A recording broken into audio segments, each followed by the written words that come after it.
Napansin mo ba ito, na sa kwento ng krus ng Kalbaryo, nang namatay ang Panginoong Hesus, bakit sa ganitong paraan namatay siya? Tandaan natin na hindi ito aksidente. Ang bawat sugat ay may mensahe. Bakit siya nahintulutan na mamatay sa krus? Dahil ang kasalanan ay nagsimula nang kainin ng tao ang bunga ng isang punong kahoy. Nagbukas ito ng kamatayan sa sansinukob. Kaya pinahintulutan ng Diyos na ang Panginoong Hesus ay mamatay sa isang punong kahoy din, para baliktarin ang epekto ng unang kasalanan. Napansin niyo ba bakit tinuhog sa tagiliran ng Panginoong Hesus? Dahil mula sa tadyang ng lalaki nilikha ang babae. Ipinapakita na ang pagtubos sa kasalanan na hindi lang para sa lalaki, kung hindi ito din ay para sa babae. Dahil ang pagtubos ay walang pinipili. Bakit napako ang kanyang mga kamay?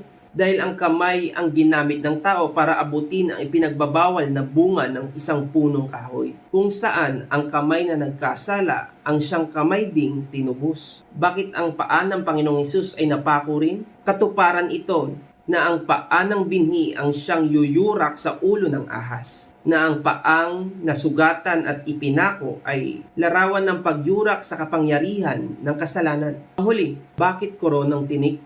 Dahil ang tinik ay sumpa sa buong mundo pagkatapos magkasala ng tao. Ngunit nang ilagay ito sa ulo ng Panginoong Hesus, ipinapakita nito na ang buong sangsinukob, lahat ng creation, living things na kasama sa sumpa ay inako ng Panginoong Hesus sa krus ng Kalbaryo. Ang krus ay hindi lamang simbolo ng sakit. Ito ay kwento ng pagbaliktad, kung saan ang kasalanan ay tinubos, ang sumpa ay naging korona, at ang kamatayan ay naging daan para sa buhay na walang hanggan.